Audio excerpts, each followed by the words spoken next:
Sweet surrender as I love, serve, and remember.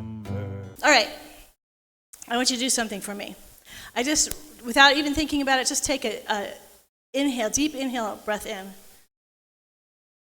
And then when you're ready, you can let it go. So just breathe normally now. Let's get back to your normal rhythm. So now what I want you to do is to exhale, and exhale as far as you can. Like, don't inhale until you absolutely have to. Just exhale as far as you can go. And don't inhale until you have to. And take a deep inhale breath after that.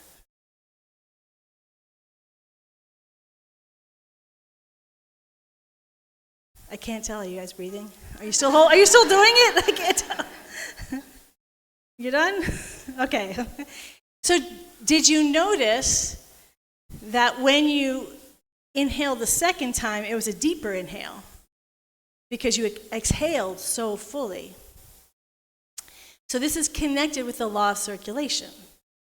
That when we create space by letting go, as we heard in the reading today, when we let go and really create space, we actually create room to allow the divine to enter us more fully. And that means all the infinite good of the divine to enter us more fully.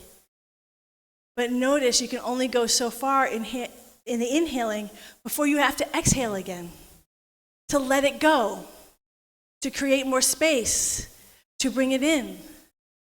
And this is the power and the beauty of understanding the law of circulation. That we in this world are operating in this law of circular, the season cycling, the planet, the water, the air we breathe, everything is in cycle. And if you have water and it stagnates, it gets diseased. That if we don't allow this flow to continue in its natural order of things, things get stagnant, things die. I've recently been listening to a podcast. It's because they ask really cool questions like, I can't remember the first, name 5 countries. Oh, if I tell you though, you're going to start thinking about it, you're not going to listen to the rest of the talk. But it's still kind of fun. I'll tell you that name 5 countries where the first letter and the last letter are the same. So I saw that and I just got all caught up in that. And so then I started following this person. Don't think about it.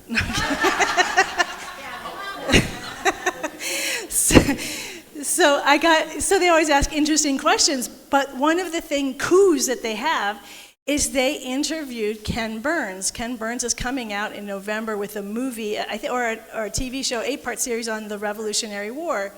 And what I love, Ken Burns, I've tried to listen to, but it's a lot of information and for long periods, and I have a very hard time taking it all in.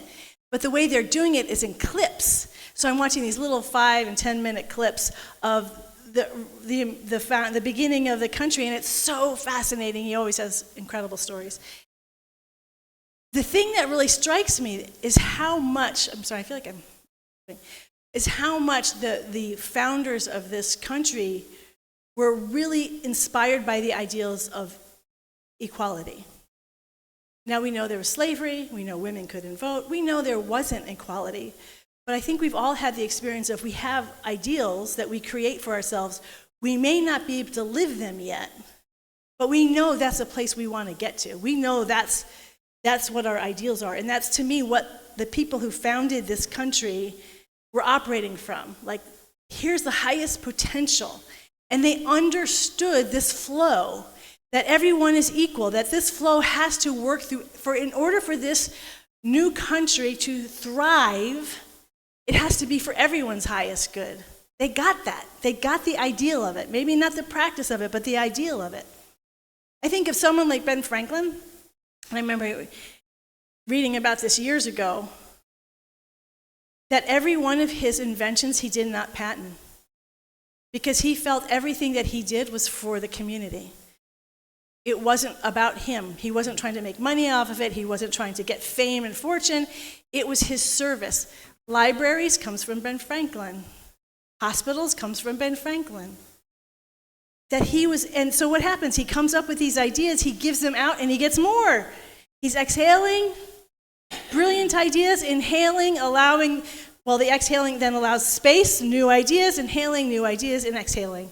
He's just overflowing with so much good, and he's just one example of so many, of people who contribute to the world but aren't holding on and making it about them.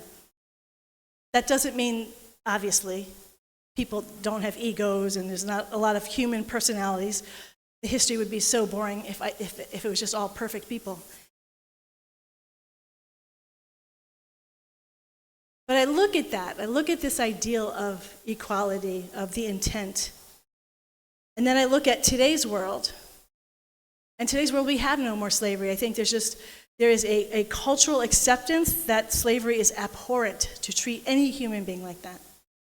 There is, women have votes, voting, and we're continuing to evolve into equality. We've seen it happen, starting in the 60s and 70s, and then continues on till now. So we're evolving in that way,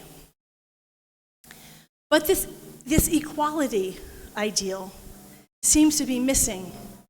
That same sense of values doesn't seem to be happening at the governmental, political level, but also in business. So we have a lot of billionaires. So a lot of times when we talk about abundance, we think of having a lot of money. That's abundance.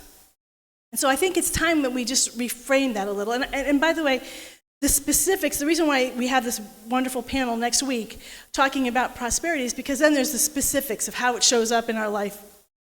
Excuse me. And we'll be doing that. But right now I'm looking at the bigger picture, okay? We're going to just, because we have to start there. Because we can't pretend we're not living in this world that we're living in. I think the time it really hit me about how much billion is, and one day I can show a video, but because it hit me, because billion isn't that different than a million. It's just the letter B instead of an M, and trillion is just a T instead of. So it never really hit me how much bigger billion is than a million. And I have these videos, and I highly encourage you to look at several. I look at several of them because they're all so fascinating. They're visuals of the difference between even 100 million and 1 billion. And that's just 1 billion. You start looking, it's mind-boggling. How is that possible? That we have individuals, and it's growing, who are billionaires. At the same time, we have people in this world who can't give food to their children. They're losing their jobs. They're working 3 jobs. They're working just to survive, and then you have these billions. How do we align that with this divine flow of abundance? Because it doesn't really fit. The way I look at it is when billionaires are inhaling, but they're not exhaling, or if they exhale, it's just a little bit. And then they inhale again, quickly, to make sure they haven't lost their billions. So often, the people who are impoverished are constantly exhaling.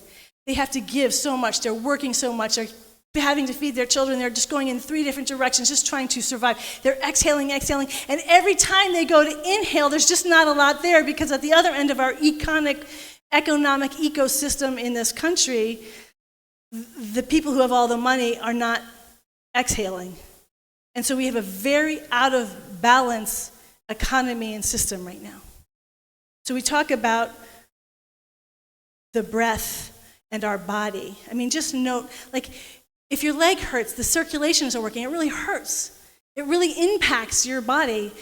I think it's hit home to me, and why I like the breath example is I currently, one of my brother closest to me in age, Rob, he has IPF. So his body's in good health, his lungs are not. And they're getting worse. And so now he's on an oxygen tank. And he's a very small life, he can't go very far. And he said, but he just got the oxygen tank, just being able to breathe again, has changed. He's like, now I feel normal because he's getting oxygen to his brain again, and he's being able to, he can't do much, but he can breathe. And how important that breath is, that circulation in our lungs. Tomorrow he's going, his case is being presented before a committee to see if he can get a lung transplant, because if he gets a lung transplant, that will up-level his quality of life for years to come, because the rest of his body is very healthy. So hold them in your prayer. But just hearing him write about how hard it is to breathe, just a very simple thing of breathing. He's only a year and a half older than me. And I think that's what's happening in our culture. It's hard to breathe sometimes for so many people, where other people are like, hey, I've got all the breath in the world. I'm like a Navy SEAL. I can hold my breath. I can inhale and never let go.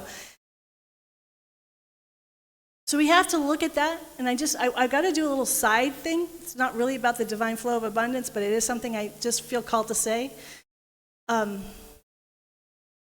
Because I recognize in myself, and so I had to think about this, that there's good billionaires and there's bad billionaires. Meaning there are people that I consider very detrimental to our current system and their values. But then there's the not so bad billionaires. There's the Warren Buffett and the Bill Gates and Oprah Winfrey and Tyler Perry and Selena Gomez. They're all billionaires and they're not bad people. In fact, they're doing some good. They're giving their money to Bill Gates really been trying to eradicate disease, doing good stuff. I had to think about that one.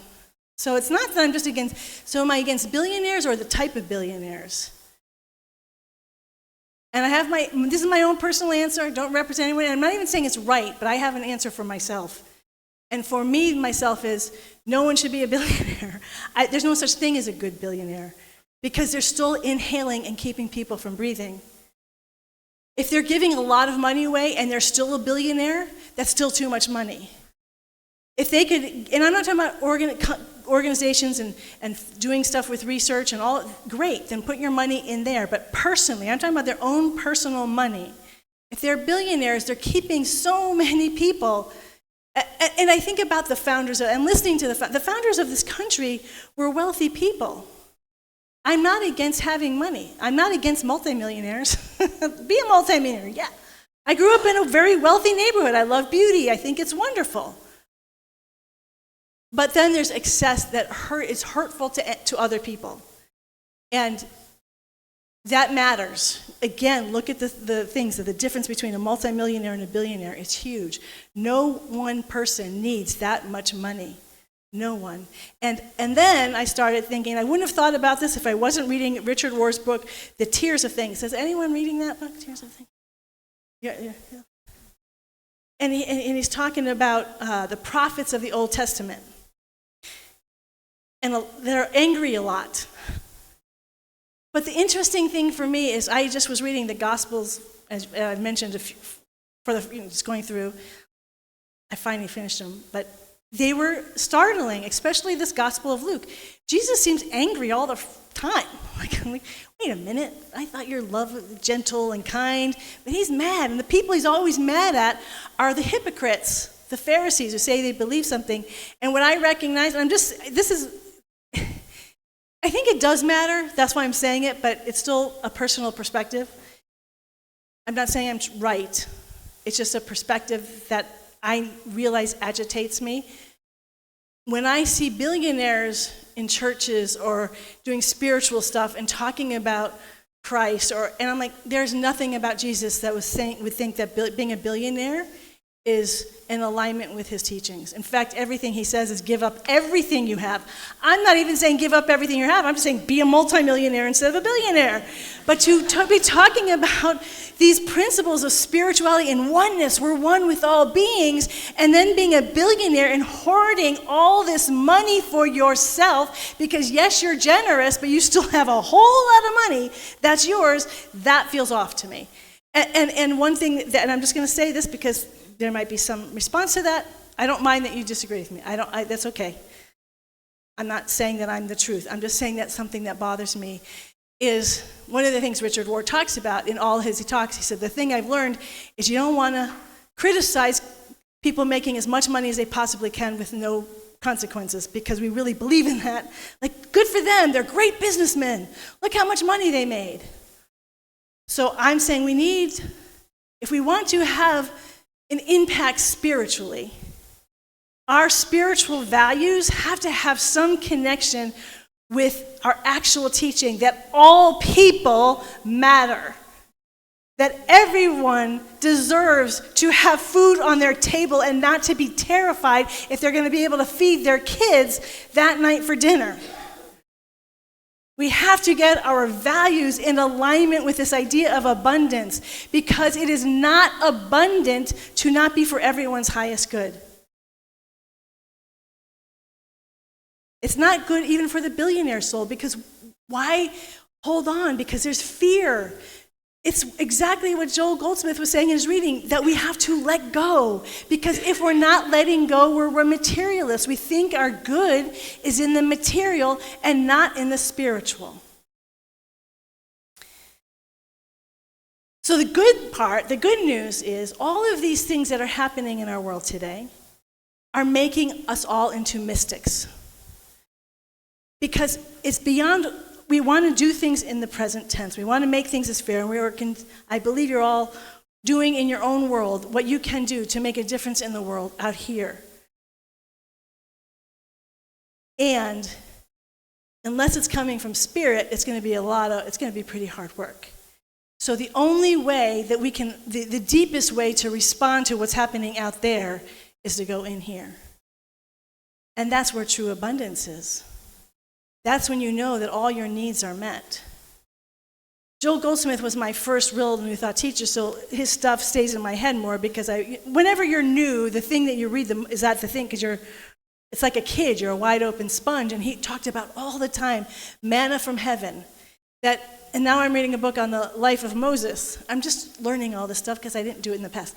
So I'm learning the life of Moses, and I'm like, oh, really? Like, they really were relying every day on what was being given to him. And they were asked to not store for the future, but live in that moment, to trust that every day this infinite love intelligence is going to be giving them exactly what they need. Oh, isn't that interesting? Jesus continued that teaching. He continued the energy of the prophets to say, let's actually live what we're supposed to be living. I believe Islam is also carrying on that tradition. I'm less familiar with that tradition. Maybe some of you are. But I think there's this whole Abrahamic religions tradition of flow, of giving, of generosity for the community. We certainly know it's in the indigenous cultures. The tribe was for everyone's good. There wasn't hoarding. There was no such thing as hoarding in the indigenous cultures. It was a communal. This is where we need to be.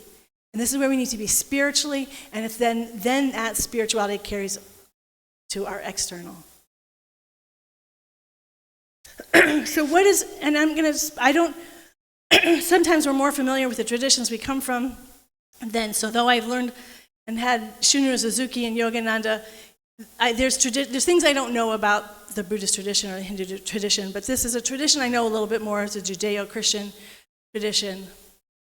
I went to a Jewish Montessori school, learned Hebrew, all that stuff. Had Jewish friends, Christian friends. So it was very much, we took off the high holy days, our school system took off the high holy days. So it was very integrated. So where does this tradition of giving, law of circulation, so we know as you sow, so shall you reap, but there's this thing called tithing. And frankly, actually, even in the church I grew up, my mom was the head of all the fundraising. She had never heard of the word when I asked her. I never heard of it until I came to New Thought. And New Thought started, everyone was talking about tithing. And that's giving a percentage of what you make to your spiritual source and to those who are in need. And they're actually both. Where did this come from? And the reason why this is important for me, is to know the spiritual source. Not just the human source. We know the body physically needs circulation, but is that a spiritual thing? So when I was in ministerial school, Michael Beckwith told all of us who are in school, you have to take Metaphysical Bible with Dr. Paul Barrett. Dr. Paul Barrett was the dean, had been the dean of the Unity School. Unity is a New Thought teaching. It's considered more Bible-based than Science of Mind or Center for Spiritual Living. He had retired from being a dean, but so he was in the LA area now, and he said, take his class. So when Reverend Michael Beckwith, I respect him, and we all jumped into Dr. Barrett's class. He's in his 70s. And so the class is in a U, so it's a U, and he's there. And I go in with all these expectations, and it is the most boring class. But it has an interesting tradition, so I'm going to tell you it, because I think all this stuff to me is fascinating. So one of the things, what he did was just hand out different verses or stories, and he started with the Old Testament and worked his way through. And what he would do, and these were all handouts, and he would have, this word means this means, and I have it right in there, given some examples of what word means what. But and then he would do, this word means this word means this, and so therefore he's got a summary of what that story means. And I'm sitting there, anyone can do that. I can just Jack means cool musician, it just seems so random. So it just seemed random, and because this is from Unity, they have their Metaphysical Bible, so I'm very skeptical of this whole thing. Just so you know, years later, I'm like, Yogananda does this with the Bhagavad Gita. He goes through and he says, these people mean this people mean this is what this chapter is about in the Bhagavad Gita. And then I'm reading the Philokalia, which is the early desert fathers. Everything they write about the Old Testament is all symbolic. And in fact, one of the writers said, I can't believe anyone ever would read this literally. They are completely missing the depth and the beauty of these scriptures if they're not going deeper than that. So what I didn't know at the time was that he was actually in a whole tradition of looking beyond the surface of the words to behind the words. But it was the style of teaching, so we would go through, that's all we did in class. We'd read everything. Actually, he read everything. Now, he would tell stories. He was a student of George Lamsa, for those of you who know about the Lamsa Bible. So he would tell really cool stories, intertwined with this means this, and then read that, and we go, and then we wouldn't get into a discussion. That's interesting. Next. So eventually, when I go to class, I'd just be all I would be, I wasn't even neutral. I was just sort of this is terrible teaching. Why would Michael tell me to go here? So whatever, just sort of, at this point, my high expectations were down here. So we're now doing a passage where Melchizedek, who is a high priest, but with no apparent lineage that you can see in the Bible, comes and brings Abraham bread and wine, and then Abraham defeats somebody and comes and gives freely. It's not a law. This is before Mosaic law.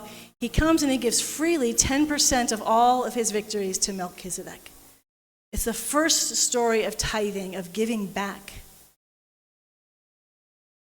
Melchizedek means the king of righteousness and peace. And then Dr. Barrett points out, and Jesus is called the Prince of Peace. And Jesus said, before Abraham was, I am. And that Melchizedek was an incarnation prior to Jesus of that Christ presence. And in fact, Abraham is tithing to this Christ presence. As he's talking, I'm looking down at the words. The words are lifting off the page. They're like music notes. They're just dancing all over the place. I look up, the energy is swirling around the room. Across from me on this U is Howard Rubin, who is Jewish, and the energy is going this, and then it was like a triangle between Dr. Barrett, myself, and Howard. I talked to other people in the class. They also were feeling the energy. And then I'm aware of this Christ presence right over my right shoulder. But there was also the clarity that it wasn't just the Christ presence, there was other beings with the Christ presence. And that was the experience. But man, does that wake you up? Oh, we're not just reading words. This is actually pointing to a profound reality that we can't see with our visible eyes, and I couldn't get to if I could have read that a million times and never got there. But Dr. Barrett was facilitating an awareness that went much further than the surface. And this idea of giving is a spiritual one. And that when we are giving, we are not giving from our finite resources, but we are, as the infinite, giving to the infinite, like that the symbol. You know, the 8 that just goes around, there's no beginning and there's no end, and there's this participation, this holy and sacred participation in giving over what has been given to us, no strings attached, even as Melchizedek gave the bread and the wine at the beginning, just a giving, a generosity that flows. And we are connecting with the spiritual realm when we do that. Later in Malachi, which is also a book in the Old Testament, God tells people to give from their storehouse, tithe back to the priest, to the temple. And they said, do it, and the gateway of good is going to pour through you. Prove me now herewith. You give to me, and the gate of abundance and overflow will pour through you. Because you've now just opened up to the infinite. And how can you limit the infinite? But the infinite good isn't infinite in terms of material possession. And that's where we get off. If we are a very materialistic world, we think, oh, well, $1 billion, is that? No. That's not what the infinite is about. The infinite isn't about you're going to be flowing in so much stuff. Because that's not where you're going to be overflowing in love and grace and everything that you need, all your needs to fulfill your purpose on this earth, they are flowing towards you in just the amount that you need, maybe a little more in the overflow, go on vacation, have some time of rest. But it's not like if you become a billionaire, you are now managing a lot of money and you are solidly in this material world. You are angered because you have to think about all this money and what to do with it all of the time. It owns you. You don't wake up in the morning and not realize you are a billionaire. When you are in spirit, you are free, you are unlimited, you are alive and awake and giving and generous. As many people have said, I heard it through Michael Beckwith, we can't outgive God.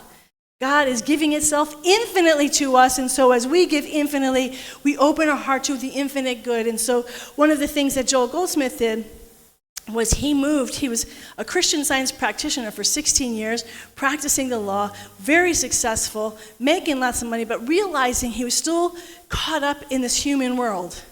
Like he was using the law, but from a human realm, and he wanted to really get that his good came from spirit and not from people.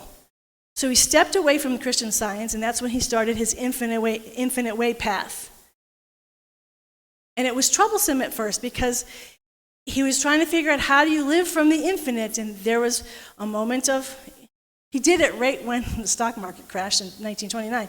So he had like 2 or 3 days of homelessness, but then he got a building, and he's doing work with people, and sometimes they wouldn't pay, and the bill collectors would call. He'd say, I know it's coming, I have faith, and then it would come. He said, then I would have moments where everything would flow, and then it would go away, but he kept with it. The infinite is my only source.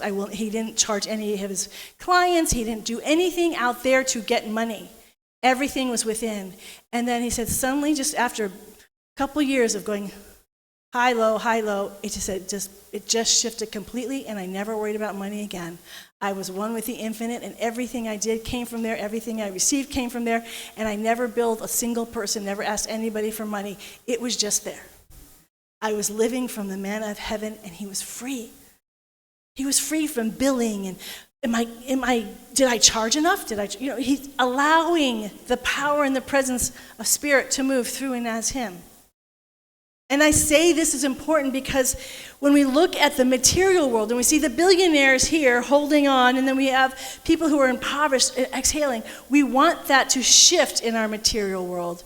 But we also want to know, no matter where we are on that whole big gamut, every moment we have the opportunity to turn within to the infinite, because the infinite is always giving of itself, and it doesn't matter how little you have.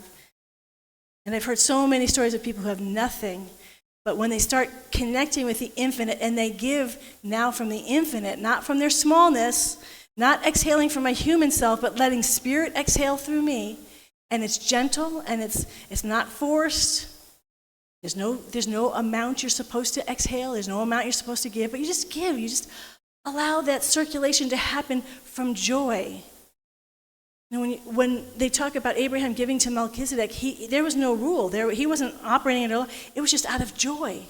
Out of joy, you start to give, and suddenly you'll start feeling that flow coming back to you in joy. And it's gentle, and it's kind, and it's not like, let's see if it works, or I'm going to make this work. It's an allowing, it's a softness, it's an openness, and it's availability. This is the divine flow of abundance. So the invitation this week, as we prepare ourselves for our amazing, prosperous practitioners, my invitation for you all week long is to be conscious of the infinite flow moving through and as you. I took a class once, it used to be a CSL class, I don't know if it is anymore, called Financial Freedom. And the one thing I really got from it was money is about relationship, it's energy. And so anytime this week that you are paying for something, anytime you got a paycheck or you're receiving money, in all of it, see if you can, in your head, remind yourself, I'm giving money from the infinite, I'm receiving from the infinite. I'm giving money from the infinite, I'm receiving it. I'm giving a smile from the infinite, I'm receiving a smile. Maybe from that person or maybe from someone later in the day. I'm giving light, I'm receiving light. And we're not keeping track, we're not measuring, we're not doing a tit for a tat. Oh, I gave this, so now I need this. Everything we give is unconditional because we're infinite. We don't have to hold on. So we give, but we give from the place, I'm asking you to do this all week long. Everything that you're doing, seeing if you can allow, because remember, everything we are is infinite. We're never outside the infinite. So it's really not about your doing it, but being conscious of it. Joel also says, the infinite presence is there, but where it goes unrecognized, it's as if it's not there. So our job is to recognize that which is already there. So this week, recognizing, and all week long in your conversations, if you see somebody and they're open to it and you hug them from the infinite, knowing that the divine presence is moving through you. I've had hugs like that. They're different than human hugs. Let your spirit breathe out, but breathe out softly. Breathe out to the extent that you feel safe. Don't do it if you're feeling unsafe. Don't give money if you don't feel like, if you feel afraid and you're getting, well, I should give this. Breathe. You don't have to give it. Breathe it when you're ready, and or give a little bit smaller amount. Do what you can. And we embrace this because we all know when you start practicing this, it opens the floodgates. We are here to prove that the divine presence and the power of pure spirit is pouring through every single one of us. And it happens through our conscious alignment, our conscious agreement to be at one with this presence. And when we are one with that presence, this is the beauty of it. When we are one with that presence, we know that we are in alignment with the good for all beings. We are in alignment because this presence is all beings. We are in alignment with the good of the infinite love, supply, abundance for all beings. We are not hurting anybody. We receive, even as we've given. We remember to receive this week. So even as I'm saying, remember when you're giving, remember to receive. Sometimes people are uncomfortable about receiving. Open your heart. Let it in. Thank you. Just say thank you. You don't have to say something back all the time. Thank you. Receive. This is the beautiful, radiant life of the divine flow of abundance. Yeah? You going to practice this week? Yeah. Are you really? Okay, I just was just checking. Oh, good. I'm so glad. And then next week we just get to build on it. So thank you. Let's all pray now. And one of the most glorious things we get to do when we pray is to let go. Before we even say a word, we just let go. And we're letting go knowing that it's already been given. The good, the infinite light, the infinite love, the infinite supply, the infinite joy, the infinite creativity, the infinite connection, the infinite relationship, the infinite health, the infinite expression of work, all of it has already been given. And today we open our heart and we receive and know that it is already who and what we are, that we breathe it. Every in-breath and every out-breath, we are receiving the infinite good that is unique to each and every one of us. We feel it, we know it, we claim it, we accept it. We are this infinite good on every level and dimension of our being. There's no place that goes untouched, nothing that goes untouched by this infinite delight, this infinite radiant good that is all of us right here and right now. And as we claim and accept this for ourselves, we claim and accept this for all beings. We accept this even for those people who we may disagree with, who may have value systems that seem different. We accept the infinite good is even there, working to find healing and balance in all beings' life. For those who don't have, for those who have no voice, who those are afraid and cowering in the corner out of fear, we hold them in the light that there is nothing to be afraid of when they know who and what they are as an infinite presence. We hold the truth that they are seen, that they are heard, and they are valued and cared for even now. That we may not know their names, we may not have the images of their faces, of the people all over this planet who need these prayers. We continue to hold them, and knowing that we are one with them, that we align ourselves spiritually with all beings everywhere. We see you, we love you, and we thank God for you. For the love of God, I just say thank you, God. In deep abiding joy and everlasting peace, we let this word be now, as we say together, and so it is. I walk in God in all